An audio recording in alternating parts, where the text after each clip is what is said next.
Hear this. Listen close, because this is not a story for comfortable ears and not a tale you have been permitted to carry into polite company. They celebrated emancipation on paper, yet here in Louisville the air still smelled of smoke, and the women who sang for freedom returned each morning to the same kitchens to wash the same sheets for white families. Imagine a bell rung for liberation that no one in power bothered to answer. A trumpet sounded far away, yet in city backrooms the machinery of domination kept humming. This is where erasure was made precise, where legal language was fashioned into invisible shackles and men with law books built loopholes as cruel as chains. I will tell you about Patsy, who learned survival in a house whose owners obeyed law when it served them and bent it when it did not. Her name was small in public lists, yet heavy in the mouths of neighbors who whispered at dusk as if simple speech could summon danger. You must see how systems preserve themselves by renaming oppression obligation and convincing the oppressed that service is a debt. They taught courts to read contracts so meaning dissolved, and trained judges to favor reputation over testimony until truth was a rumor passed in secret. Do not expect loud rebellion, expect the cold arithmetic of power, the quiet ledger entries that reduce life to labor and then to silence. When Patsy moved to claim the word freedom, she hit paperwork that had the texture of a trap and a sheriff with a practiced smile who knew where threats lived. Fear was administrative, social, psychological, and effective, because those who needed hope most lacked the tools to prove its theft. Hear the rhythm of the riverboats, the markets, the children at play, and under that rhythm an undercurrent of control that never ceased. If you follow me, you will see how abolition was reassembled into something more durable than statute, and how Patsy became a mirror for a nation that declared liberty while practicing denial. This doorway opens to knowledge that will change how you measure courage against the silence that kept these stories buried. Stay with me and learn the mechanics of hidden bondage so you can recognize the same patterns wherever power hides its work. Listen to the ledger that kept her life invisible to law and visible only to profit. They taught her to answer when called and punished silence as if it were a crime. Behind parlors and parading flags there were clauses, and guardianships sounded lawful and were lethal. An apprenticeship that never ended, a debt that multiplied, a signature unread, and a life shortened by obligation. Think of judges who preferred local stability to inconvenient truth, juries shaped by neighborhood ties, sheriffs enforcing order by choosing whose freedom mattered. Power perfected rituals to conceal violence under paperwork and to make coercion appear voluntary. Patty learned to smile while her hands remembered better truths, her work written into ledgers she could not read, her value subtracted in quiet rooms of prosperous houses. This was not brute force but a conspiracy of routine, a bureaucratic choreography that made resistance costly and rare. They taught language to mean servitude and punished people who tried to speak other words. The city supplied tools of control, the river offered routes, and the docks yielded escape and bondage. Men who owned ships could buy labor through fines and contracts, and if a woman tried to walk into daylight they found reasons to bind her with law. Courtrooms became theaters where performances of legality masked theft of labor, while backstage actors rewrote contracts to secure unpaid work. Do not reduce this to isolated cruelty. It is a systemic architecture where custom and economic interest braided a net that caught bodies and hopes. Here is how they turned emancipation into rumor, how they used literacy as lock and key, how courts became instruments of containment. See the human scale of the system, the faces who learned to bend and the children taught to keep quiet as inheritance. Patty's resistance was quiet and strategic, small acts that eroded control like termites beneath a foundation, sharing lessons in church basements, slipping coins to a neighbor, refusing to carry a lie that made her smaller. These acts were dangerous and deliberate, seeds planted in soil poisoned by law and custom, yet they grew into networks of mutual aid law could not sever. When you study institutions, know they hide preferences that protect privilege. When you read documents, know they carry choices designed to silence. This is how a city can be free on maps and unfree in the bodies of its people. You are walking now into the rooms where memory is rewritten by men who prefer stability to truth. This chamber hides the methods by which reputations become shields and laws become nets that trap. Listen as I show you the instruments of erasure, the euphemisms that convert violence into civility, the rituals that make theft appear ordinary.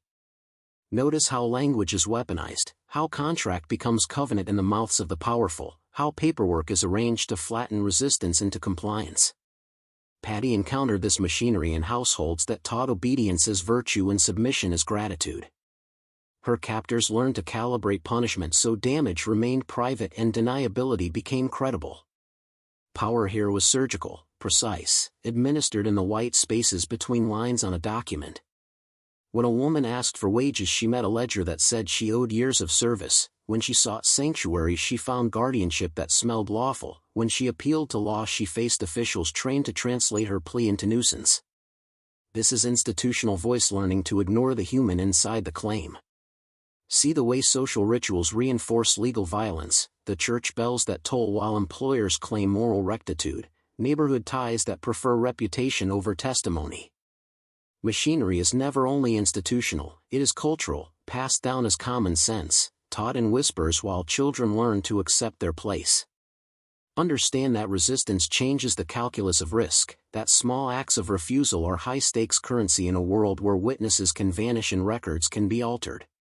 Patty and others used the smallest weapons, the look shared across a kitchen table, a borrowed lesson in a dim room, a scrap of paper hidden where an allied clerk could read it later. These gestures became a form of insurgency, not dramatic but durable, undermining the narrative that bondage had ended so cleanly. Now imagine systems today that mirror these tactics, corporate and civic structures that preserve advantage through opaque procedure and friendly language. If you can see the pattern in 1867 household, you will recognize it in modern agencies, in debt ledgers, in disciplinary paperwork, in contracts presented with a smile. Knowledge is a tool, and seeing how institutional language transforms lived reality makes you dangerous to those who profit by obscuring truth. Keep this image, remember, as we move deeper into rooms where silence is enforced and memory edited. You have come deeper into the anatomy of concealment, where personal pain is translated into civic calm and men who profit from silence learn to appear benign. This chapter exposes how networks of kinship property and municipal authority conspire to make suffering disappear while preserving economic order. Picture a neighborhood meeting where condolences are spoken and contracts are quietly revised to extend service for another year. Envision a judge with an old ledger weighing social peace against a woman whose name barely appears on a page. Power here arranges it, calculates it, suffocates by consensus. Guardianships and apprenticeships function as theater where neighbors nod while machinery keeps running. Patty felt this when a familiar face signed a document that looked like mercy but read as claim. This was not merely law, this was a social language taught by elders and enforced by custom. When institutions lock their doors, they teach people to apologize for wanting more. The cost of resisting included exile, the loss of shelter, and the collapse of informal economies that kept families alive. Survival demanded a new literacy, a clandestine code taught in churches' attics and on riverbanks. Patty and others exchanged phrases that warned and guided without drawing attention. They created modest rituals to confirm allegiance and to circulate scarce resources under the noses of those who monitored them. These rituals were survival protocols with ethical weight and practical consequence. You will see how cultural systems can be weaponized to hide exploitation in plain sight, and how memory is edited by ceremonies that prefer reconciliation over truth. Pause and act now to join this network of witnesses below this video. Type "I claim my name" twice in the comments to fix your presence and to bind your witness to this truth. This small action shifts how the algorithm counts you and how testimony spreads among strangers who may carry what you declare. After you place those words, consider the moral geometry that allowed law to serve property and not person. Know that networks of influence prefer obscurity and that exposing them requires precise courage. You are not a passive observer, you are becoming an instrument of remembrance and a hazard to those who profit from forgetting. Hold this seriousness and listen, because the next rooms will show how memory is weaponized and how liberation demands visibility and the patience to gather proof. Feel the weight of memory that has been retooled into a weapon aimed at truth. They learn to bury stories in routine and to call forgetting a civic virtue. History was smooth until its edges no longer cut. When you listen to Patsy's quiet account, you hear the pressure of omission, the deliberate narrowing of what gets recorded and who gets remembered. Officials preferred tidy narratives that protected families and commerce, so they rewrote events by silence and selective preservation. This was not accidental, it was design dressed as normalcy.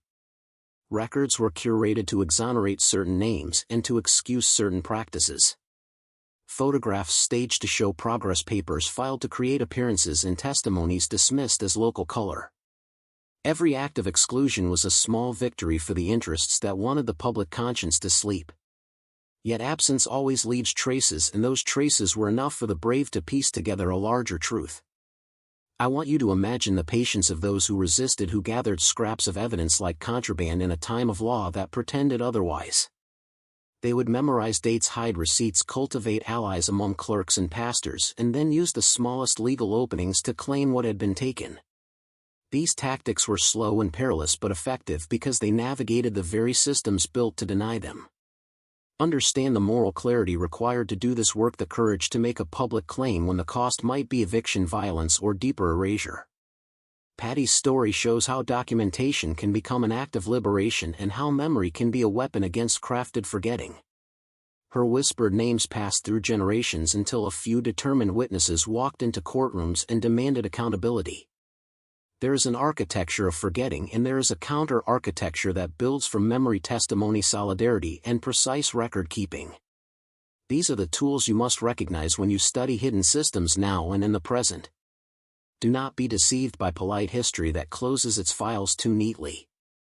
Search the margins, look for family letters, for ledgers with odd entries, and for church minutes that record the small dealings of a community. These marginalia are the fingerprints of resistance. When you cultivate an eye for what was hidden, you become a participant in restoration and a threat to those who still profit from silence. Claim witness, reclaim names. You are stepping into a sealed room where truth has been alloyed with convenience and where corruption learned to conceal itself in ritual and kindness. This chamber is the blueprint of psychological governance, where bodies are managed through language schools or trained to say what maintains order, and neighbors learn to prefer peace over justice.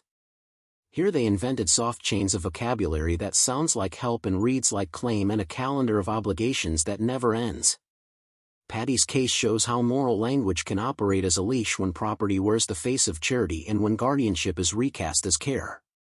You must notice the rituals that make subjugation invisible: the handshake that seals an unpaid year, the pastor who blesses a contract, and the clerk who stamps with a smile. These are not isolated acts but procedural muscles exercised daily until resistance feels anomalous. Power here is practiced as habit, and ritual makes oppression plausible. Understand the psychology that sustains the system. Fear is taught as prudence, shame is taught as honor, and dependence is taught as gratitude. They taught people to internalize a script that normalized small violences. This is governance through consent, manufactured in kitchens and parlor rooms where onlookers learn to interpret silence as consent. The architects of this order used education to disable dissent. They made literacy a credential owned by others while withholding the means to contest contracts. They converted counting into control and record keeping into a method of erasure. When you study these tactics, you find parallels in modern mechanisms where debt becomes discipline and bureaucratic compliance replaces overt violence. Corporate ledgers echo the ledgers in Patty's household, and modern guardianships mirror the apprenticeships that never ended. The lesson is structural, not accidental. To dislodge such power, you must learn to read forms, to translate euphemism to fact, to gather small proofs that aggregate into undeniable claims. This is the craft of counter-memory gathering, witness networks that exchange proof and tell the story that official files would not. It is dangerous, patient work that dismantles administrative comforts of those who profit from invisibility. Know that knowledge alone is not enough, and that solidarity anchored in documented truth is what shifts law toward person over property. When you take this responsibility, you become a node in a living archive that rescues names from silence and returns dignity and secures justice. Now you stand at the edge of the story where names are reclaimed and history is no longer permitted to forget. This final chamber asks you to become the work justice could not finish, a witness to what was hidden and a craftsman of truth for what comes next. Remember Patsy not as a footnote but as proof of how systems warp language to preserve advantage, and how ordinary people can turn quiet resistance into lasting change. Map the architecture we surveyed to the present. Notice how contracts bind when reading is withheld, how guardianship shields wealth, how public rituals smooth the edges of exploitation. Patterns repeat because power is practiced, not invented, and the tools of containment are cultural, administrative, and mobile. Your obligation is practical. First, learn the grammar of archives and records, learn to read ledger language and to see absence as loudly as presence. Collect marginalia, notarize testimony, secure witnesses, photograph ledgers, locate names where family memory whispers them, and do the slow work of assembling claims officials cannot ignore. Second, build networks that mirror old solidarity, connect churches with legal aid, connect neighbors with clerks who can point to hidden entries, turn routine into resistance. Third, act publicly and strategically, use small legal openings to force visibility, bring cases that expose practice over theory, make institutions answer for the gap between law and life. You will be resisted, called trouble, offered reconciliation wrapped as closure, refused the bait when closure protects those who profited from silence. Insist on record, on name, on reparative action and on memorials that teach children the truth about the cost of comfort. This work is disciplined and often tedious, but it wins when patience meets precision and solidarity meets documentation.